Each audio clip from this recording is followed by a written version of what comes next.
Unable to save him without risking their own lives, his Sherpa guides leave him for dead. My fascination with Everest began in the 1980s. I became so obsessed with climbing that I just kept going as far with it as I could. Okay, Georgie, let's go, mate. It's close to midnight, and Lincoln prepares to leave the pre-summit camp with his Sherpa guides. In front of them lie 1,800 vertical feet and an arduous 9-hour high-altitude climb. I had a feeling that I was attempting the impossible. Lincoln and I had been friends for many years. She was one of the best climbers in Australia and a great friend. Lincoln's left camp, Mike.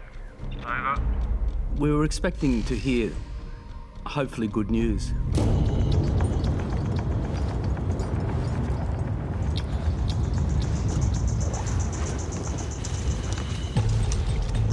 Lincoln is now climbing in what's known as the death zone.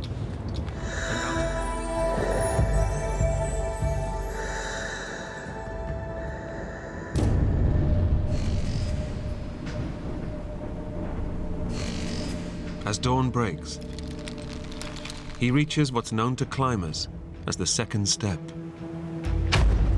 the biggest obstacle between Lincoln and his dream.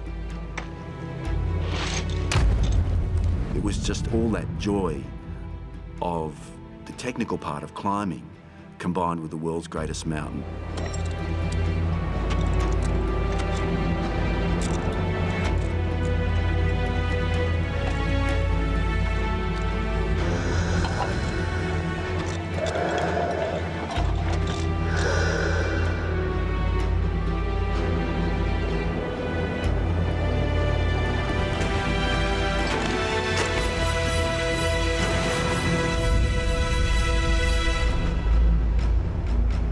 Lincoln has made it to the summit of Everest.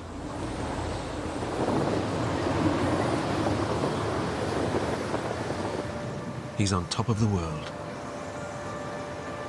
I was just walking past the communication tent when I heard his voice. Lincoln, it's Mike, over. I can't believe we're here.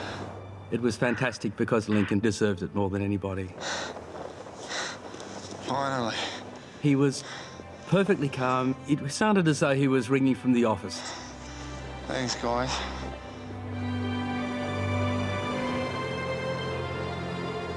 Reaching the summit isn't being a good mountaineer, it's coming back home every time. Lincoln knows they must descend immediately from the death zone, as no one can survive at this altitude for long. The death zone has earned its name because it's at a height where your body is literally dying.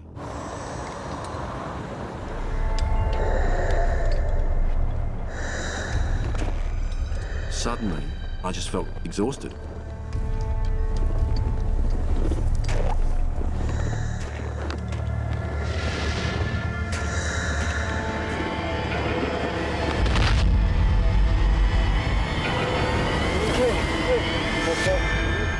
Then I became overwhelmed with lethargy.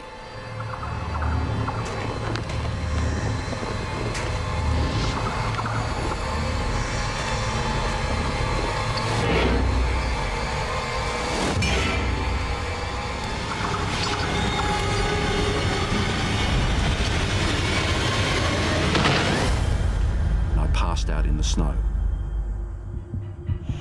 Okay.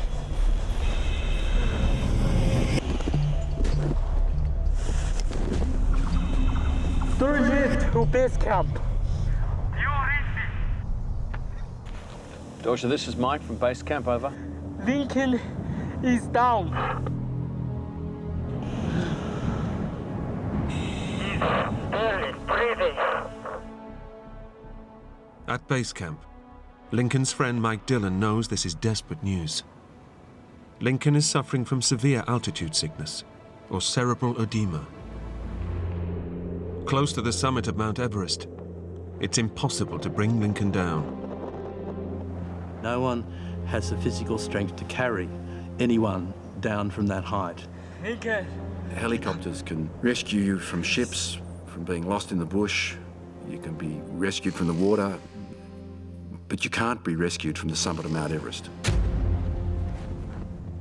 Over decades, more than 200 people have been left for dead near the summit of Everest.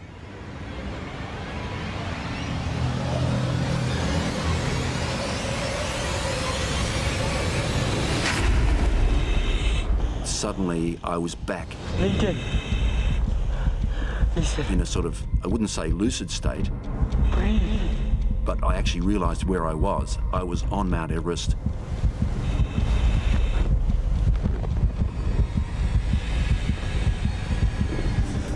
I would tell my legs to move and they wouldn't, and I'd force them to move, and I'd take the other leg and do the same thing.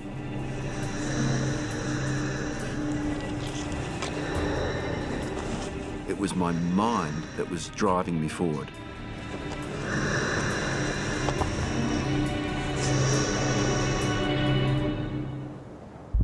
Somehow, Lincoln manages to make it back to the second step. But this means rappelling down a sheer rock face at 28,000 feet above sea level. That's the dangerous place. It's a make or break it point, and often it's a place where people die. And Lincoln's mental state is getting worse. I was in a trance. I was just incredibly confused. Another Sherpa is at the second step. And I wondered what he was doing there. A climber that he was guiding to the summit has died just below them. Already confused, the news pushes Lincoln over the edge. It was such a shock that I fell to pieces.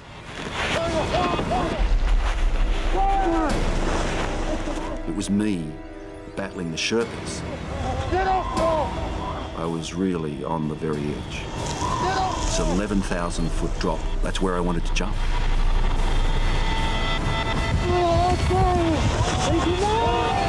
I was trying to jump off the face. I had gone delirious.